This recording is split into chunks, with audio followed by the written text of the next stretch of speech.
nkankubule support yo Kavule endalamu. It is the real support. Teri sponsored. Otegedde. Temuli mu bya kusomba abantu. Temuli mu bya kumutima ddala. Otegedde. Tebiri mu nakuteeka mu sente nnyingi.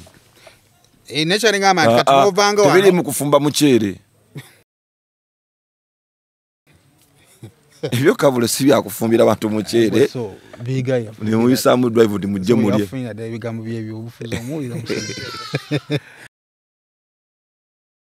Ono audience ensombe yesinza okuleetera abayimbi ba side eri obuzibu. Obuzibu eyenkuŋŋaanya ensuubize nti bukasitoling yingira wano. Alifo tutya abakuba abantu mu reality. Nga tebanya kye bamugambye, tebamuleese. Tebamaze bakokinga nti onajja biga yettala y'ekibuga Kampala we mutamukubiranga temugenda kuva wano. Naye nga lwa mukwano. Otuna ku confidence gravity gy'abadde ayogeza. Abadde ali confident abantu bali naye. Naye agenza okukizuula nga kirabika. Abantu bali naye n'endoza tebaatuuka butuusi. Kiki bakomawa? Oli wajja okugamba nti tuli naawe. Kakale we bagamba tuli naawe gwe n'osimbula n'okola ki? Kumbe abadde akyagamba tuli naawe mwoyo. Ekyakoze ekivulu kya Mickey Wine abantu kyebabuusa amaaso. Bantu be bakikoze. Mickey Wine wali omulabyeko ng'akola ekinyigiriza abantu. Nedda. Era kyova olaba ne post ya president wagirabye. Talina gwe yakunze ku show yani. Walako. Mu venu ze tulina muno mu jazz si wakutijja kuba tolina bantu boosangawo baliyo bakirinze. Mu biseera bya bulijjo. Buli eyazzeewo. Yazazze mu kivulu kya Mickey Wine. Neyeteeka mu transport najja. Kye bayita amaanyi g'abantu nga basazeewo.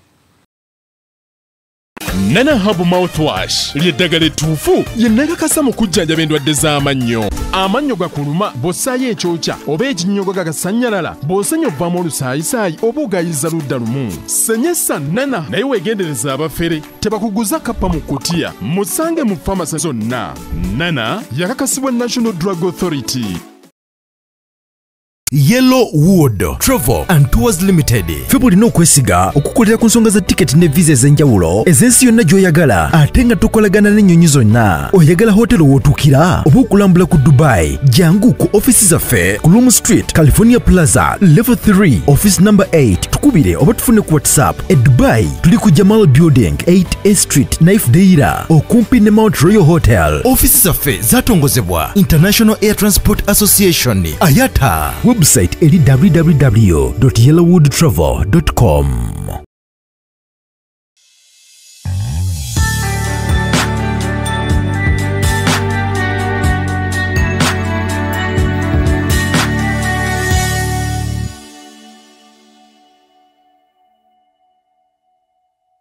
Kale kusema official najyo sinzira okubanga ato tulaba subscribing ku mukutu guno okusobola okubanga atofuna videos ezifaanaganako bweziti.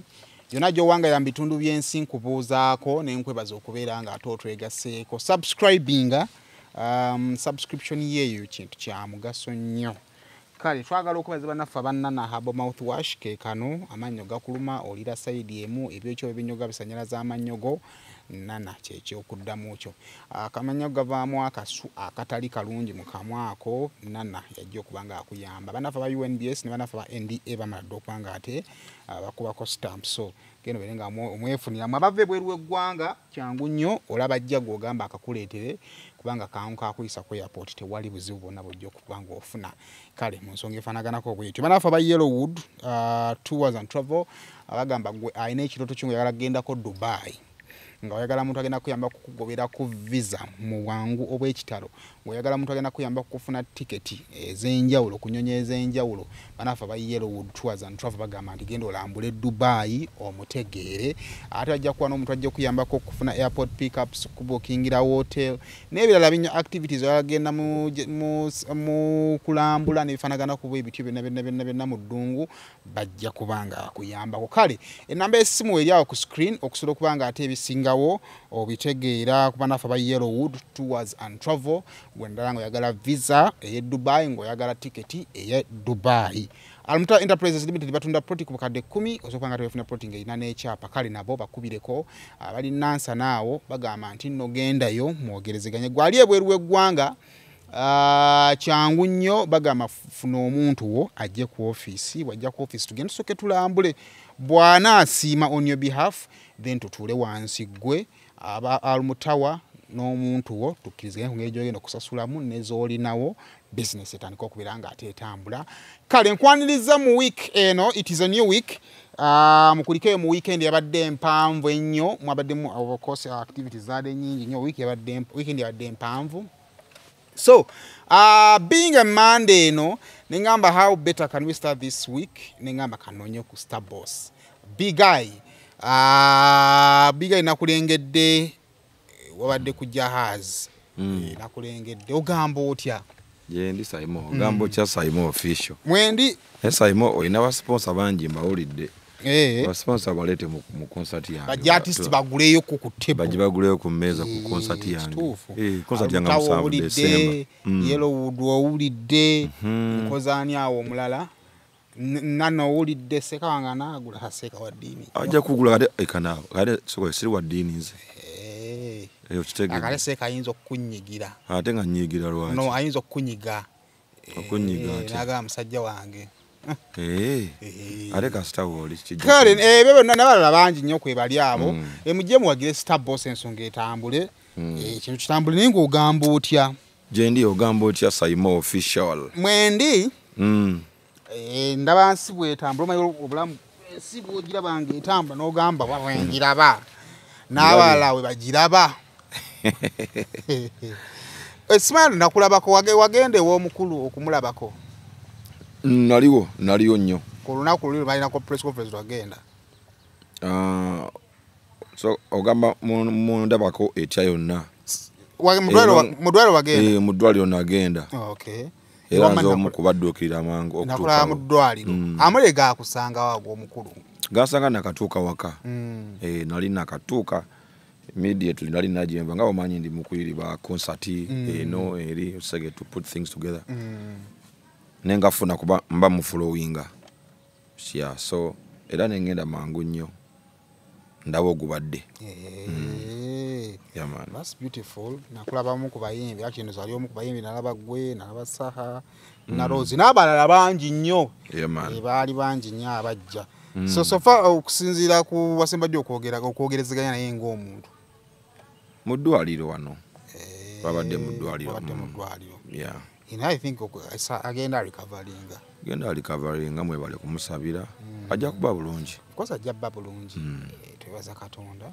amina atereere bulungi ate bitambule yeah we tutabadde bipyaki mapyaki bipya byo bingi tebinzigwako buli kaseera mbeerawo n'ekipya ekitambula akitegeera kuba bitambulira ku nze egwe nannyini bipya era ng'ensi bwetambula era mugiraba ebintu ebisinga kati ebyapeninga binkwatako ng'omuntu nga big eye yaman bibyolaba binkwatako ng'omunauganda yenna ate ng'omuntu ali mu system wakati yaman kale over the weekend wabadde n'ebivulu naye ekivulu kya first of all nga tetunagenda yeyo olunaku lwolinako concert so far gwaluliko weka olwanga 7 December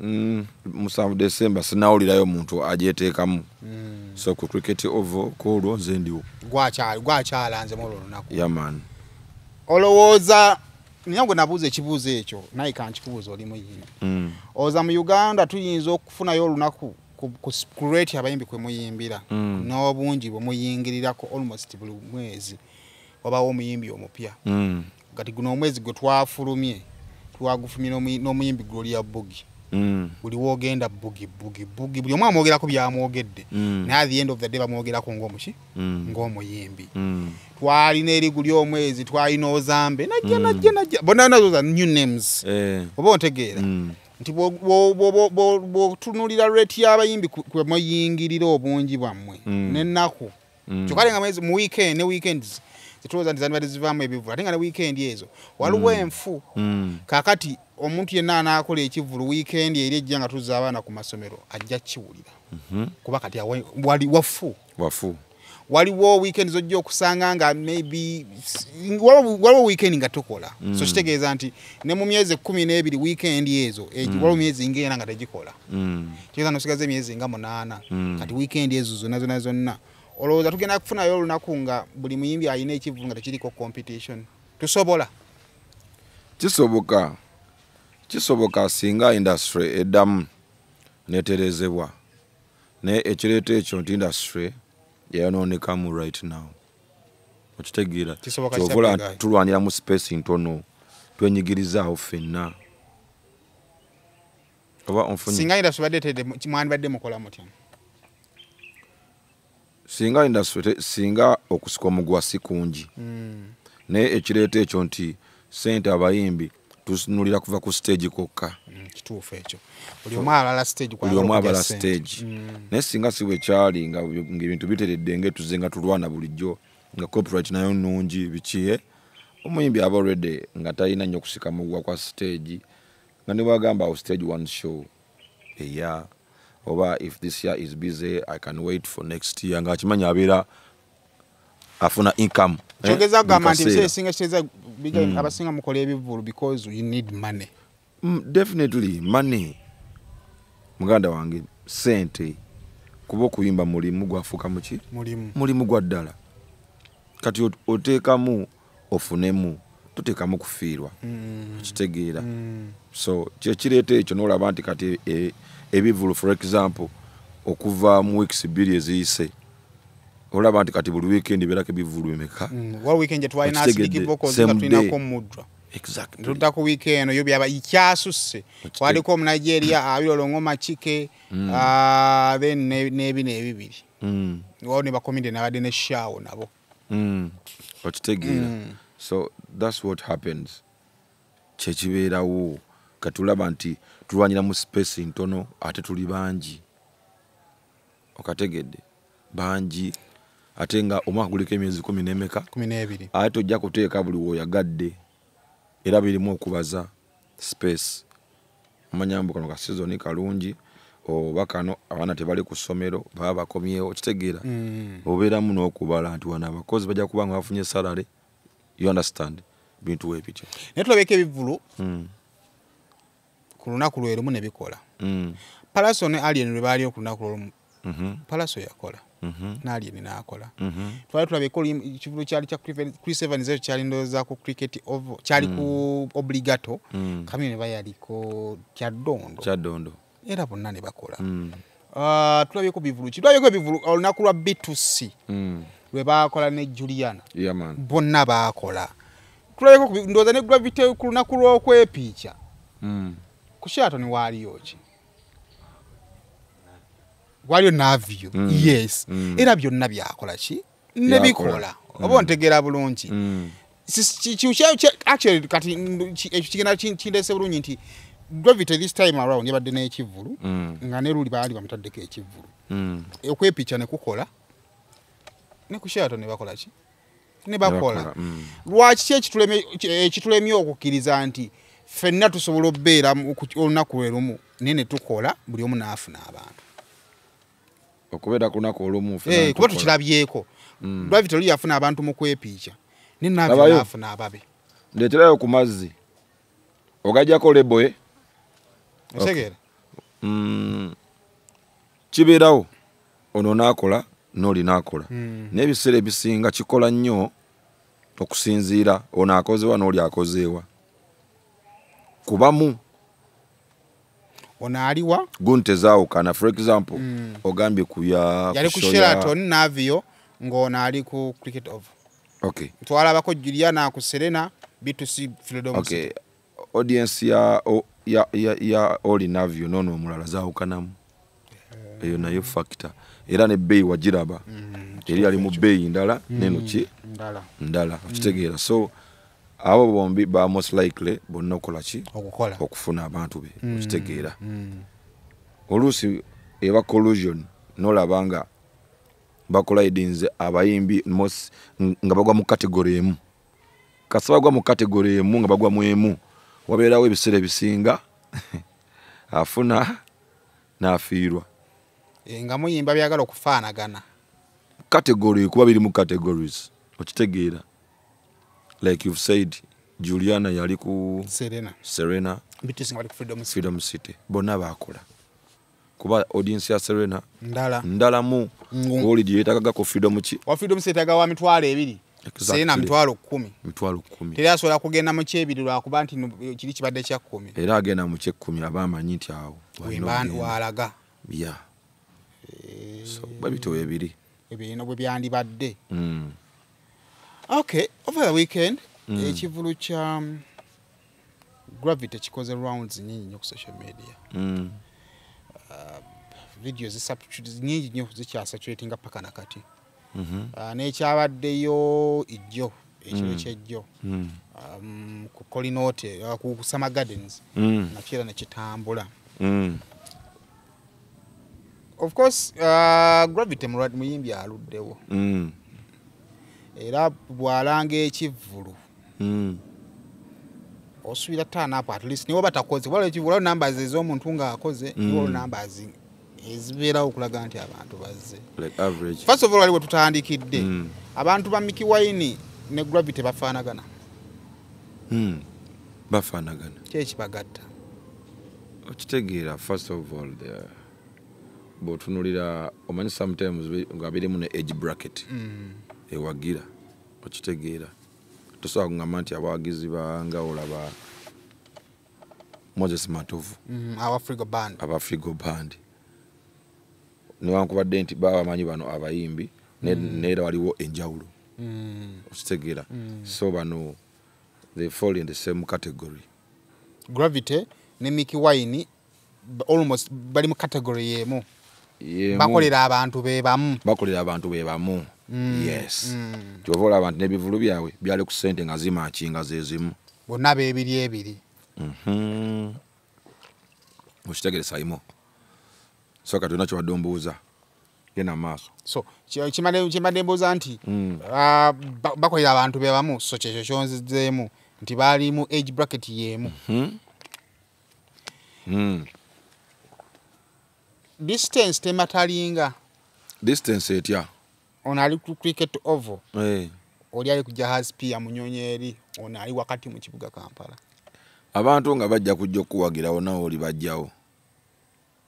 Nga baagala okuwagira. Naye wa cricket oval asobola okwekwasa Owe Munyonyi okubanga ye yamulemesezza okukola. Owe Munyonyi? Gamba yamulemesezza okukola.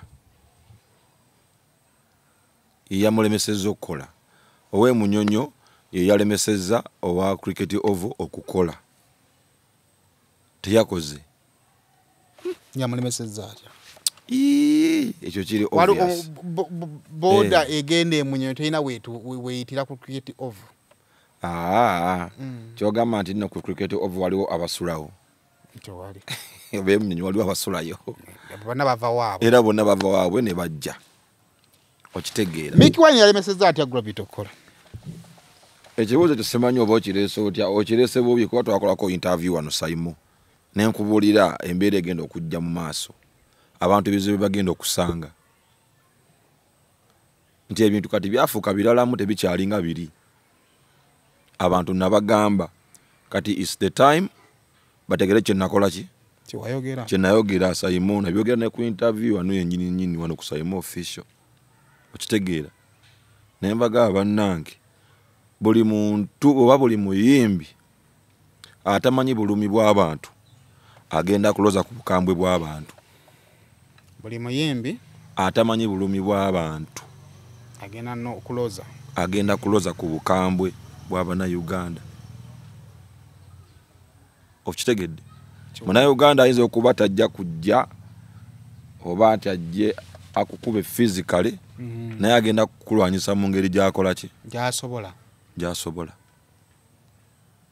nabagamba nga tebakola ki nga tebabitegeera nga tebabiwulira kati batandise okubiraba nabagamba Saimo bwe kiba kyakabaawo oba excited n'ekintu kigenda kikulya ki mpola paka ekikola bwe bubu paka ku ttaka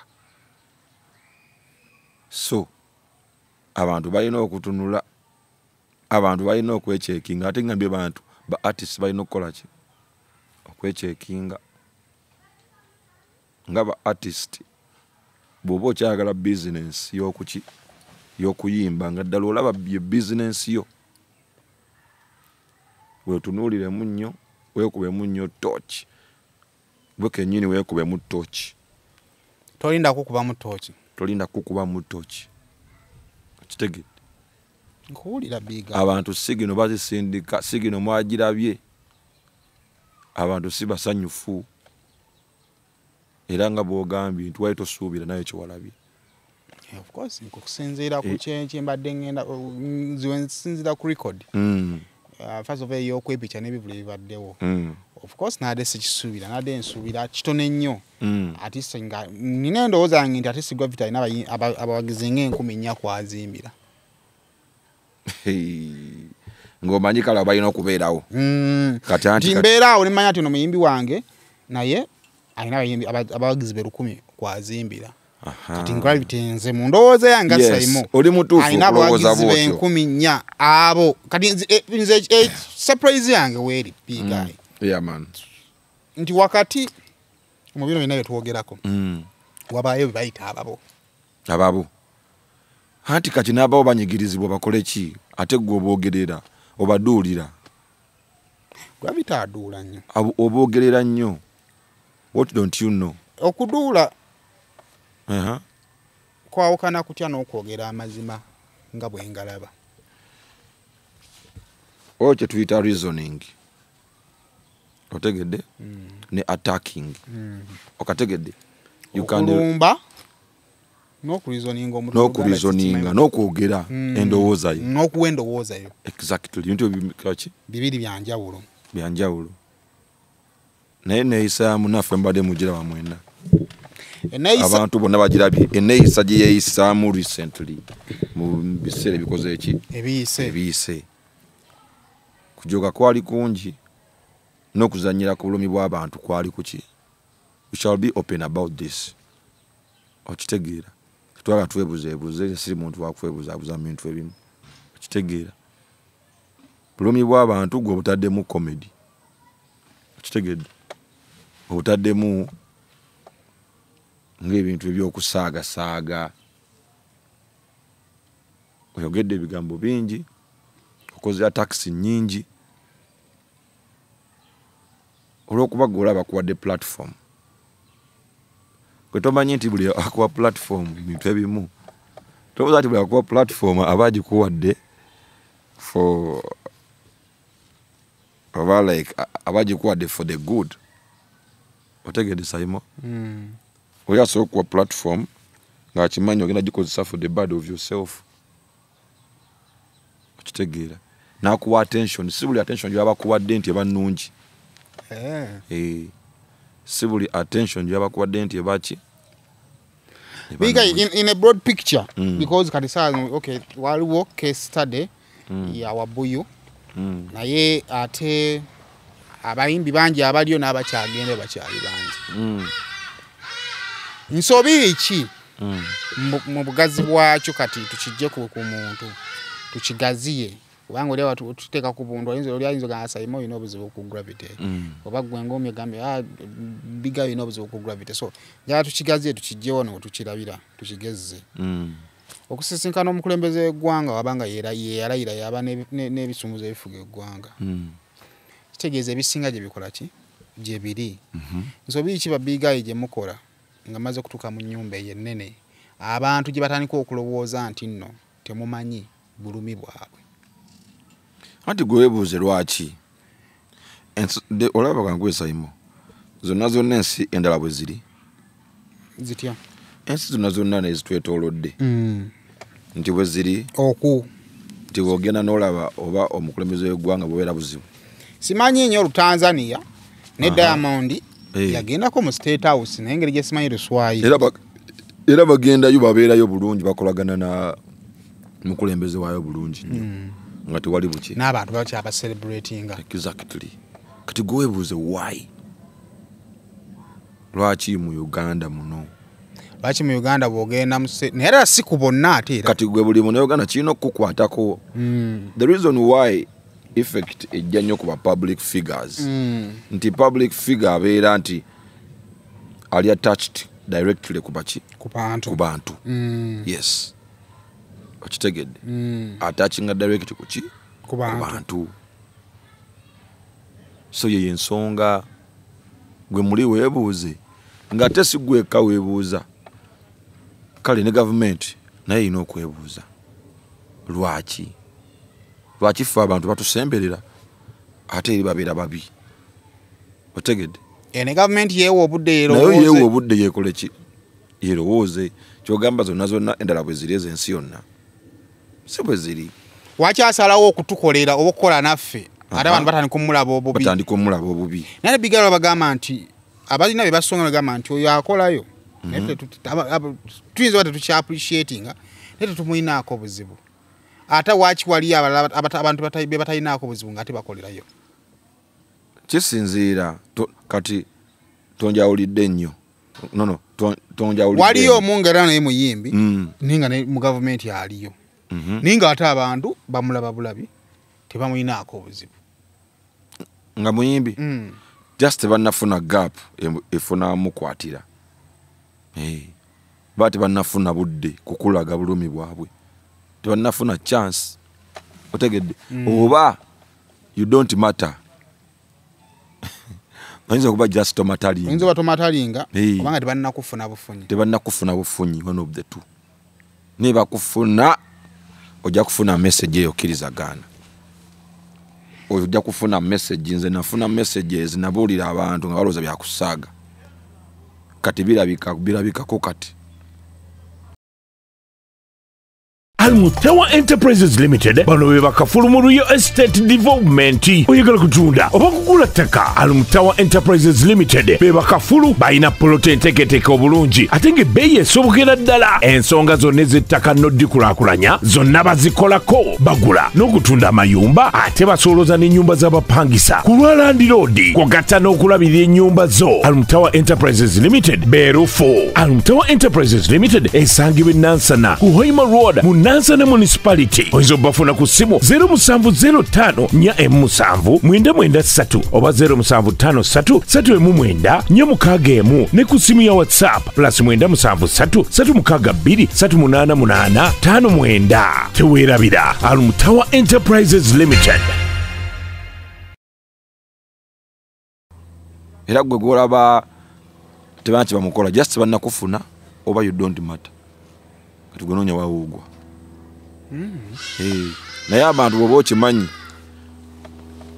nti abantu balina kye bakukoledde ng'okimanyi nti bakuyinako attachment, bakuyinako okwagala, ojja kubalaba. Twawula tutya obutaagaliza ne obulumi bw'abantu kubanga tenda bamukko waliwo n'abatandika bekiruma kubanga balowooza nti be bandibaddewo awo. Wa oyo abasinkanye gavumenti w'abaali. Twawula tutya obutaagaliza n'obulumi bw'abantu. Okuva ku side ki obutaagaliza mwabo abanyiiga. Anti kati abantu bwe basobola kubanga tebakwagaliza ekintu mulimu kyolaba Simon. Abantu bonna tebasobola kubanga tebakwagaliza. Bannayuganda tebanjagaliza. Bonna abantu ne bakyawa ggwe omuntu. Abantu ate banjagaliza Bannayuganda tekisobola kubeerawo. Ebiseera ebisinga omuntu atakwagaliza aba close friend gw'osobola okugamba mutakwagaliza oyo akumanyi nga mwali mukolaganye nako. Teri muntu asobola kubeerawo nga takwagaliza nga si mukwano gwo. Okitegeera? Era buli kyaba yeemulugunyaako aba n'ensonga yakyo eri general nga teri personal. Okitegeera? So kati tebirimu omuntu akwagaliza biki omuntu ayinza okugamba nti singa ndi awo maybe your friend. ne atakumanyi tasobola kutandika okugamba nti singa nze ndi awo nga tekimuluma nako otegedde ekimuluma kiba kirala kiba kya bonna tekibeera personal. Okay. Yeah. Bigayi bwavaayo muddayo ku Nuupu kuba ne weegatta ku Nuupu waliwo ebyayogera byali bingi masannyalaze actually ne wabaawo ne campaign yali etandise okulaga nti n'essaawa zino abayimbi bali free tebakya politics takyasobola kuba influencinga era emabegako kye kibadde kisinga okutambuzibwa nga balaga nti kati essaawa zino abayimbi bali free naye ekyabadde over the weekend kinganga ekyakanzeemuko okwo kuba kwerimba okwo kuba kola ki guba werimba Simon nakugamba kuso tunulya big eye nga atudde wano noga ka big eye kondabika nkasobola ng'okalengera muki mu distance ne kayimirira kati ne kakusembya noga bijjo musajja muwanvu bwatyo utegedde kati ekyo just olwokuba nti buli wawulirawo silence balowooza mbu tewali kiriwo oba balowooza mukyakkakkana utegedde oba balowooza nti abantu tebakiriiko batandika okugamba nti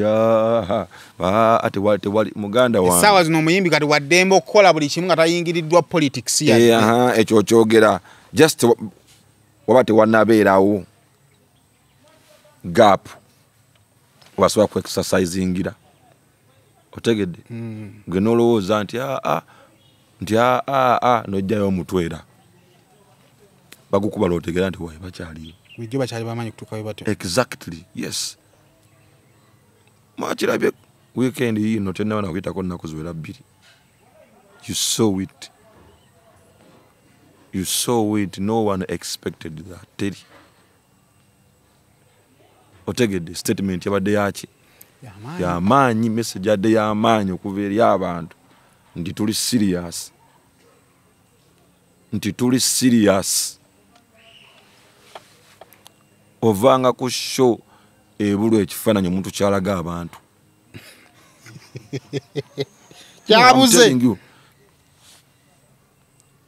kyabuze nga ne bw'oyiiya mu ange eno olengera ebbanga bw'odda mu ange eno olengera akatepe ekifaananyi kyabuze kati awo otegeerera otegedde mulimu kyogamba nti it has been average wapi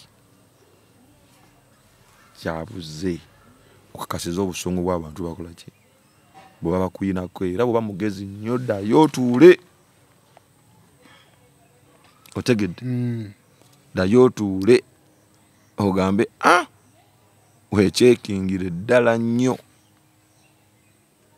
otherwise entesigino egenda etambula wagirabye n'emukono emikono bamaze ne baweeraweeramu webale gamba nti ne baweeraweeramu bamaze ne baweeramu why would you say bamaze ne baweeramu lwaki ogambye ne baweeraweeramu gwe bagamba nti oluganda tebalukuba mu mbogo okitegedde omanyi bagamba ebintu si byakwogera bwogezi nnyo no okitegeera oje tuyita reality omanyi osobola okwogera but there is time for what for reality what is the reality kati that was the reality ekyapenze kuki ate ni wabulayo na omanyi okuba mu netooki endala omanyi mulimu ekibaawo nolabanga waliwo abakuwolereza awo manya naye ne wabulawo n'abakola ki n'abawolereza nti gravity mumuleke ne babulawo kati awo omanya wawoyimiridde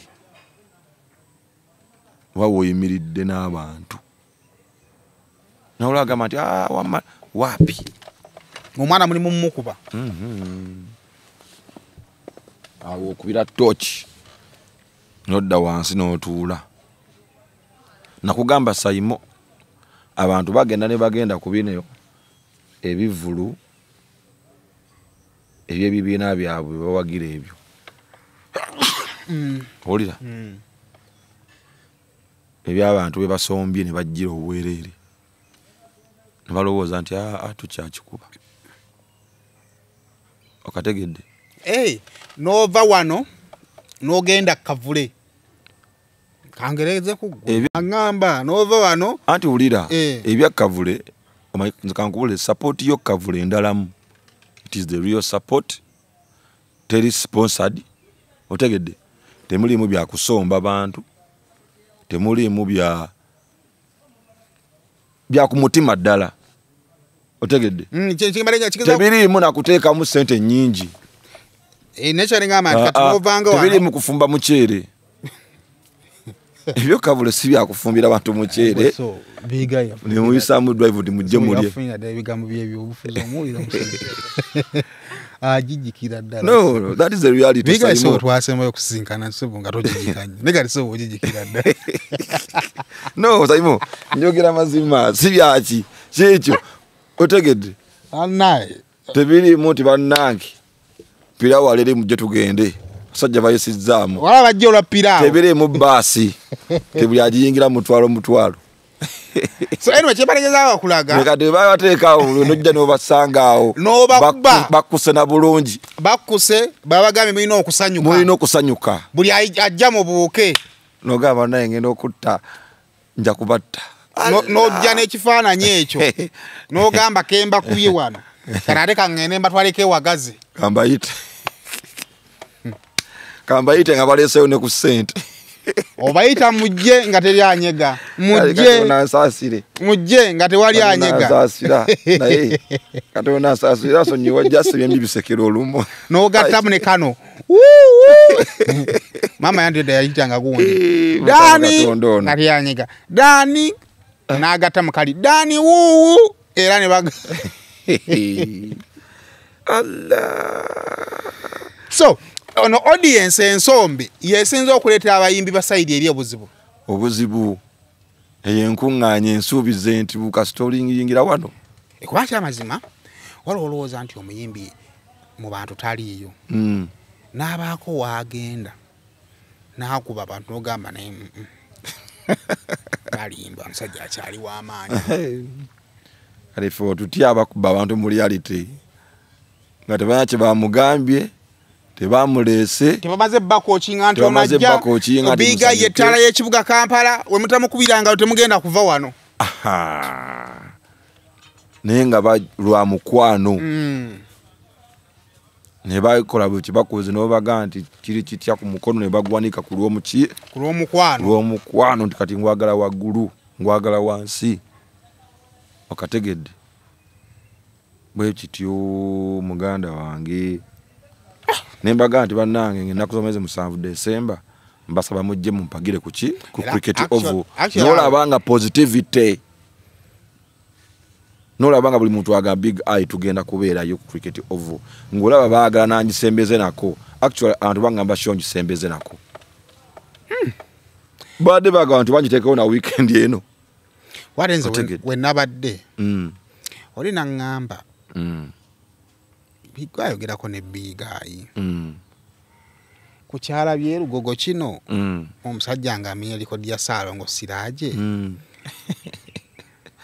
yagimenye okusinziza ku yaŋŋambye ti omusajja lugogo gye baafuula akagogo kati yagifudde akago tekikyaggwayo kitukoma akago waki bigayi tayeesonyiwa lugogo kubanga yayinza ogifuula aka Saimo nze kyembirivinga nti abantu nga bali naawe babeera bali naawe otegedde abantu nga bali naawe babeera bali ki naawe kati nzikiriza mutima abantu bali naki gwobukakafu obujjawa nti yeetakkiriza nti abantu bali kubanga otuna ku confidence gravity gy'abadde ayogeza abadde ali confident abantu bali naye naye agenza okukizuula nga kirabika abantu baali naye naye ndoza tebaatuuka butuusi kiki bakomawa ati oli wajja okugamba nti tuli naawe kakale we bagamba tuli naawe gwe n'osimbula n'okola ki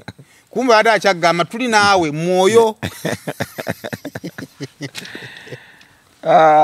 nedda kale waliwo ebintu ebiri physical so kale n'abantu waliwo ebintu ebiri physical nga tebiri kyaliko mbu ate kiki nga biri ki nga byerabirwako akitegeera justice kyengamba abantu butanjiwa kwate nawo osokeredde ekyo kyomba nno kikola ki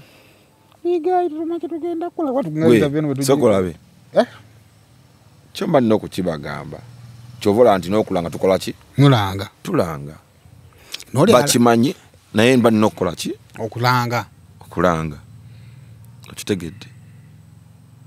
So yes, first of all mba ne confidence nganze otegedde, naye era mba nina okwongera nga mbakola ki nga mbategeeza era nga nyongera basaba okujja okukola ki okumpagira however much ndaba era nkimanyi bali nange bajja kujja mbalaba muri mpuli abali nange tusaba nemba nina okusigalira nga mbasaba nti bakola ki tusaba bajje baleme kuyiwa so kirungi bajire ddala kye kyakoze ekivulo kya Mickey Wine kubanga okwawukanako waliyo ku lwe bayita ba artist ku Nuupu tewaliko kisinzira ddi kuba n'olusembyeyo ba waliyo bw'otunula kubanga abantu abasinga baali batambuliza nnyo Mickey Wine muganda wa Bobi Wine yakina okuleeta abantu ne bw'otunula mu background y'ekivulo ekyo input ya Mwami Kyagulanyi lubadde luganda lwe nti muganda we ne post gye yamukoledde ng'ekivulo kituuse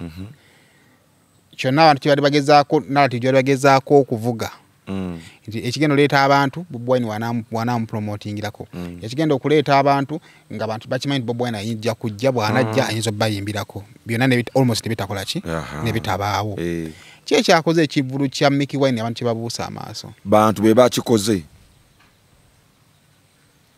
Mickey Wine wali omulabyeko ng'akola ekinyigiriza abantu nedda era kyova olaba ne post ya president wagirabye talina gwe yakunze ku show yani twamulaba wano ku show ya City ya Danger ne ya Palaso yayiwandika oluzungu n'alumala mu sepiki n'ayita abantu bajje bawagire era ne bajje bakola ki ne bawagire yagambye nti yamwagaliza nga muganda we nga mutowe namugamba go make us proud actually yamuwereza postinga ya mukulu we nga mukulu we go make us proud otegedde kati abantu babakoze eki kikulaga n'abantu babakola ki abantu balaba n'abantu balaba okitegedde era balabye nga Mickey Wine ali clean ya deserving their support agwanidde okuwagirwa ne bajja no kujazaawo tewajjika walako mu venu zetulina muno mu jazi siwa kutijja kuba tolina abantu boosangawo mu baliyo bakirinze mu biseera bya bulijjo buli eyazzeewo yazazze mu kivulu kya Mickey Wine neyeteeka mu transport najja kyebayita amaanyi g'abantu nga basazeewo ne bo bagamba dwa olowooza ebigambo bya Gravity ebya Mickey Wine tajja kukola biina engeri gye byasiikulamu emmeeme y'abantu definitely otegedde lwaki gugamba mbutakole otegedde lwaki ogamba mbutakole otegedde gwe Katonda gwe yamutonda otegedde gwe yamutonda gwe yamutuusa waali awo sebintu ebimu tutunuulirenga tulowoozenga before okitegeera it's very bad to be overconfident of yourself kibi okitegedde kirungi okuba confident don't be overconfident ojja kumesinga up oba ojja kwerimba okitegeera nayimba mu luyimba lwa Mikono Juu mulimu line egamba nti sigambye nti weefuule kyotali. That is the second verse. Bantu bajiwulirize okitegedde teweefuula kyotali kyoga nti kati lwaki mutagenda funa ndowooza yange mba ate gwe ofune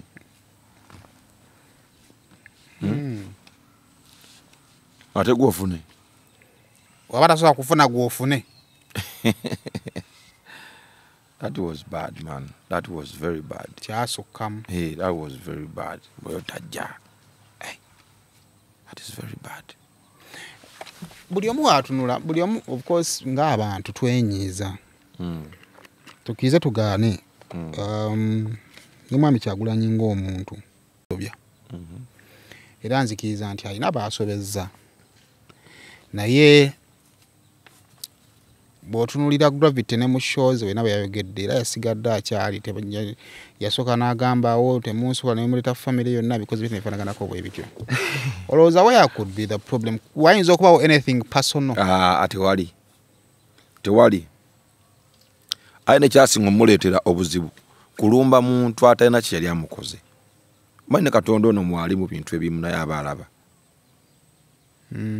kitegedde yasooka n'avumako omusajja lumu namaze concert ye nga mupostinga nako talina kyeyamugamba nabonaga ati yandi impostinze nobatani impostinze nga bubone ampostinze out of the blue ovuma omusajja novaawo n'ogenda ku byeddwaliro otegedde from nowhere takwogerangako otegedde ne category gyalimu ndala nnyo ne level gyalimu ki ndala nnyo akuyinako ekisanga omuntu okitegedde negwe nova out of the blue n'omuyisaamu amaaso bwotyo nodda ku kozi gyaliko ey'abantu bonna nga n'ogitwala nga yakubalaata otegedde ogenze ku kifo kye okoleddewo ebintuntu okitegedde ekifo kye man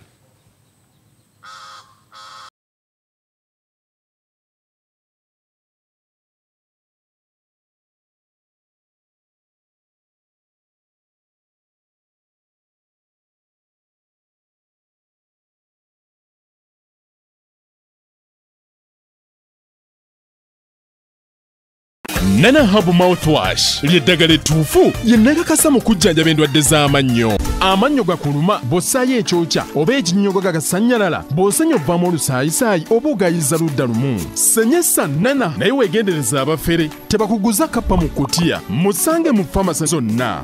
Nana yakakasibwa National Drug Authority. Mbalamusizzaako nnyo bannyabo ne bassebo nga nsinzidde wano ku Rosemary Beddings. Ate nga Rosemary Beddings esangibwa wano e Kasubi ku bitaala. Rosemary Beddings nga ffenno twakuguka mu kisenge era ng'omukyala yenna ali eyo okukubiriza leka kuyingira kisenge nga nawe kennyini bwe weetunuulako teweesanyusa wabula nga teffe tulina obunayiti obulungi nga bannaye ne munno bwakutunuulako naye bannange awulira nga zeemu amaanyi. Abaami nammwe tulina obwammwe leka kusula ng'omusota ng'ate wano eno tulina nights ennungi eri ez'abaami n'ebintu bingi nnyo nnyo bye tulina wano ku Rosemary Beddings. Ky'oba okola ennamba eri ku screen kw'oba okuba oba tusindikira ekifaananyi ku WhatsApp kyonna ky'oba weetaaze ate nga tuderivaringa Uganda wide wonna w'oba tugenda kuba nga tukutuusaako eby'omulembe eby'omutindo okuva mu Rosemary Beddings. Ozze ku geeti ye oyeewo omusenyu taddewo sementi takunyeze asirise takugamba ekigambo kyonna ozze ku luyimba lwe oluzzemu oluyimbi kitegedde talina we yali akwogereddeko bubi byaliko na birala nnyo ku byoliko takyalina ku competition zammwe ze mulimu takompitinga naawe okitegeera naye okoze all the dirty lw'okuba bakuwaga bakujubisa eno olowooza kitalo nnyo ale banga abayimbi mwe mwamuweerezanga message awo wookutte tota era ne mu Kivulu bazze wabalabyeyo musajja omutina abayimbi ne mu show abalabyeyo wabalabyeyo nga bazze omuyimbirako ndowooza bayimbi kyabayimbi bakulabidde ozambe abayimbi n'okuyimba naayimbi Uganda nga muli babi otegedde naye bozaayo mu butambi bw'olutalo lwa simanyi ngenda kuzimba eddwaliro lwakuba ne Gravity oyo omulaba olaba nti mulimu abakikubangako plaster mutalo lw'eddwaliro musajja kyekyo atuwe ku ttaka Nero akuba ne gravity nayi wagwa watufuti. Omanyi gravity mu federation talimu. Nga lwaki talimu. Wala ku federation. Gravity yogola ne mu federation talimu. Talina abali mu federation talina akobuzibu. Ne talimu. Kale mu mpaka z'eddwaliro baani abamuwagira. Bamutoki oli muna mawulire. Baani abasinga omuwagira. Federation nibo bagamba ne omusajja atwe ku ttaka kalina ddene. Yali team.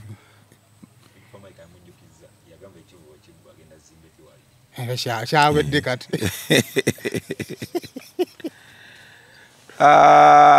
Bannange abantu sayimo. Balina okwekolamu kyebayita is it evaluation. Evaluation. Mwe abayimbi mwabadde udaleka come to think of it. Mwabadde wa? Zochoa bigayo laba nze si ata abayimbi babadde ku jazz pia. Buli abadde amalo okuyimba nga atula. Buli amalo okuyimba olaba ni misa ya kuyimba nga atula. Nyo ku jazz pia kade botegerera abantu balirwa. Nera chekabambi balowozezza nti abayimbi bangi ne batawana. Ndi ku jazz bafisse.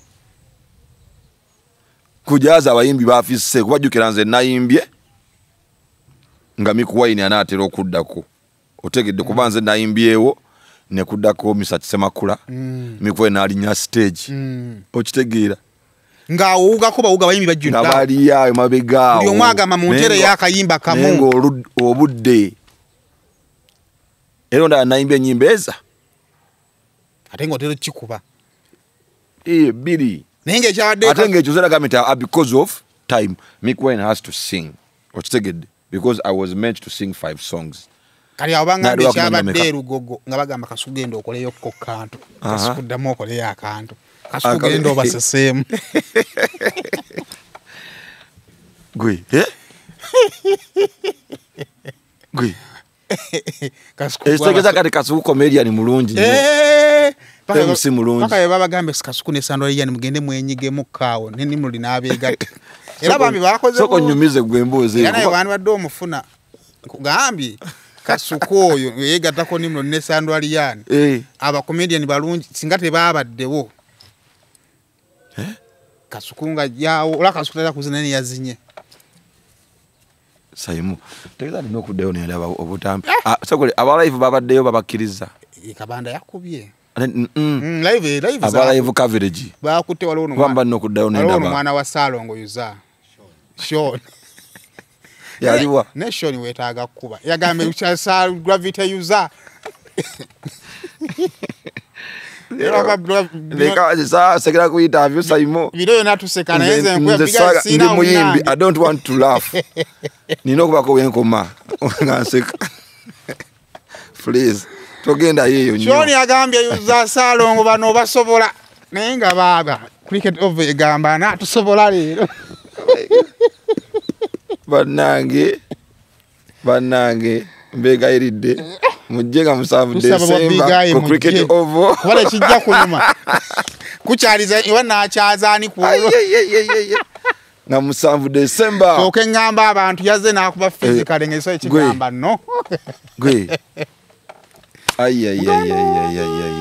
endongeno Saimo se kyazanyira ku bantu nze ndina bantu kye bangamba kyenkola oli kagologosi k'abantu abantu kye bangamba kyenkola nsi kyepankira ku bantu ku kye walabi wayongedde okutya abantu bulijjo bagamba nga tebabitegeera nabagamba nga tebabitegeera nze nava ku bantu si kyazanyira ku bantu banyiivumu abantu basalawo bakola ekintu kyonna abantu bakola ekintu kyonna esente ne zifa nze nabanyumiza sente ezaafa nze nassa mu ndongo awo nga tetukwatagana bulungi n'abantu so kino kikwongera okugumya naye kati ne bwe nkola kayimba challenge zitandikirawo nga sina bwe ngambye n'ogwo so kino kikwongera okugumya nti tewakola decision enkyama I never did the wrong decision. In fact, it's one of my best decisions I've made. Olowooza because fena tugenda kukkiriza mu kintu kyekimu ne government yene efuga ine ebirungi byayo kuba byagala bikola ki obiraba oba mu bikolera kati gwe kikusirisiza kubanga tebikolera Ntegedde kati kandi presenting bali waliwo bebikolera era babirabanga biki birungi kati Saimo asazewo ebirungi bya government eno bimukolere yandidirinza atya n'abantu mundaba yo nga bigayi besonyiwe abantu besonyiwe kale gwobola abantu birungi nnyo besonyiwe obagazaki mama tegwa gufuse musango tibesonyiwe akala bozza genda nabakula obozze mubiri ebikola genda nabakula ebirungi byokola ki obozze mubiri ebibozi by'abakazi oba Saimo tosobola kumbeera nange n'omwana wange mwesonyiwe saagala bbeera naawe naye tukoze tutya okukuza omwana Saimo gwe lwaki obalumba that is kirungi kyengamba lwaki obalumba netusobera nga tuli ba mikwano n'abantu otya nga twogera ku bitugatta endongo tobakaka don't force them bakutteko bakubi bakusonye okay. Hey. Then finally, how should artists go about this Bobby Wine battles? Bandi zigenze batya bandi because of late wala bayimbi bolabanga bagezaako okujjayo omutwe okumulaga ntukusobola tujja kukuba olomwana yadde akola listi nalabya yadde entambi yakoze listi y'abayimbi 10 abamwe abengambu abamwe nganze mbu ne batakifunamu buki bulungi naye olowooza entalo zino eza Bob Wine artist battle zandikomyewa kubanga it looks like zitandise okwaffecting abayimbi kati oli mulalamu tebamusobola ebbanga lye bagenda okumala ba artist bannange mbabuulira ebbanga lye mugenda okumala nga temukkiriza nti kamuyite na Bobby Wine kuba twogera kati ku music nti Bobby kati mulala si ye Bobby oli right now n'okumwogerako saako ne His Excellency obo saako ekitiibwa kyonna tokyamwogerako plain izona lebo once and only izolo zana lebo osaako ekitiibwa osaako ekya president ebbanga limugenda okumala nga temukkiriza nti kati mulala mu is not of our status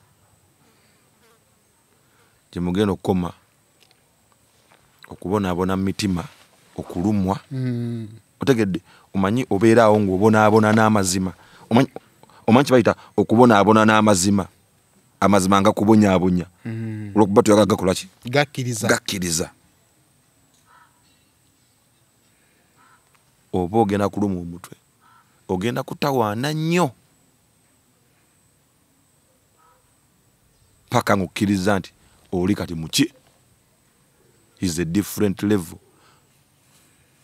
akkiriza bukkiriza olw'okuba nti alina omutima gwa music nakolagana naffe nga bamiziki kubonani alina okwesonyiwa muno omukulu naye talina kwesonyiwa abayimbi kale buli omu yeesonyiwe munne abakoze eki ebyo byavaayo mwalidde kiruddu namba bye bibanyiiza mwalidde kiruddu namba olira abyogera mu perspective ng'akulaga eggwanga lenyigirizibwa litya anti bo balowooza nti kiba kyakubala oli bw'agamba nti mwalidde kiruddu mpozi ng'alimbye otegedde waliwo ebintu mu ggwanga ebiri priority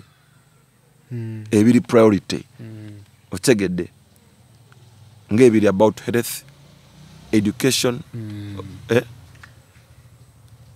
era nga bulaba ebintu ebiri fast okitegeera aba akoze buzibu ki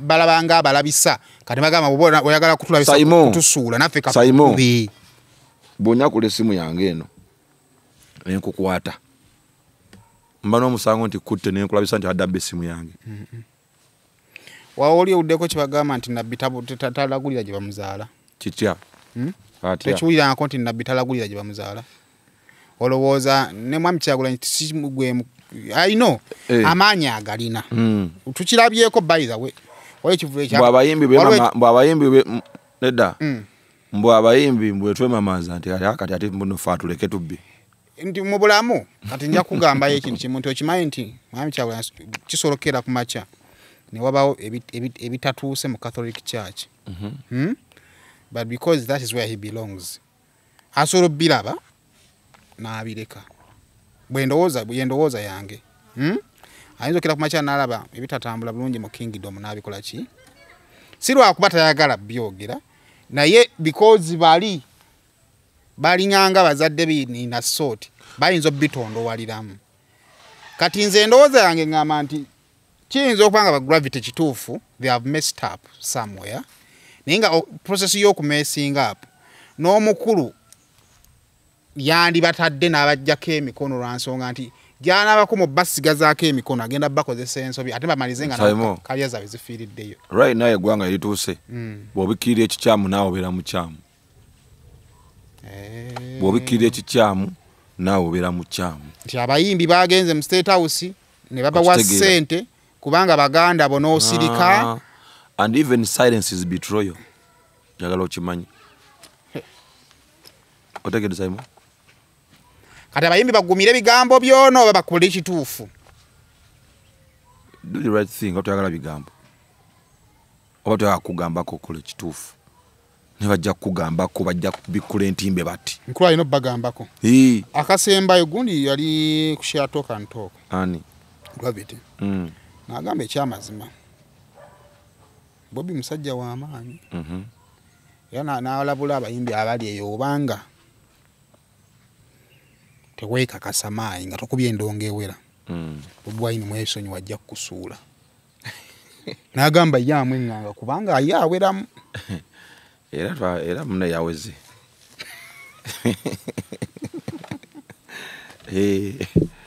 yakoze ki yaweze kyo kyenkugambye mulimu kye bayita okwogera ennyo ne reality guno omugugwo gwagulina gwaguwe ekyokwogera osobola okukozesa okwogera naye ekituufu kigamba ki kituufu kigamba ki kati ekituufu buba budde okategedde agulefe bagambira ozannyisa obudde ozannyisa obudde kasita butuuka tosobola bukyusa kasita butuuka tosobola bukyusa otunulayo oti okuba ku ssimu nga wa agawa ekiri kitya Allah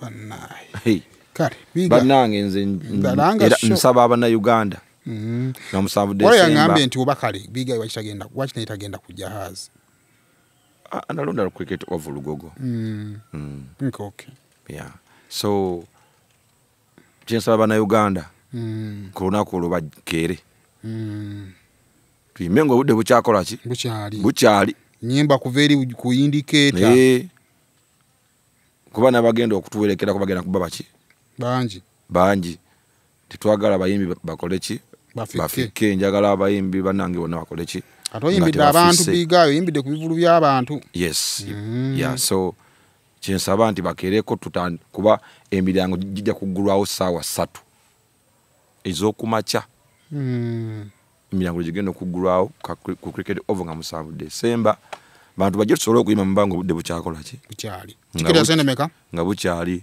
tiketi ya mitwalo 2 ne VIP mitwalo meka 5 naye tugenda kubeerawo ne early bird tickets zijja kuba ku muki mutwalo gumu muda that is early bird ku mulyango jja kube meka 2 platform anytime mugenda kugiraba eyokusasulirako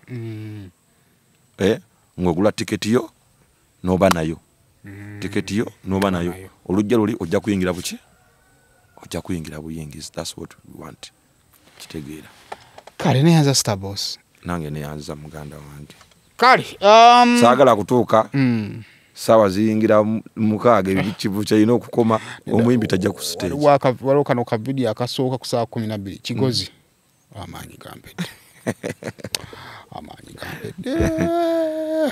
so kwagala icho ya Friday ya Saturday yeah so mbasaba abantu bajje tukube party saagala tukukeerereko nkunaku z'omwezi 9 Desemba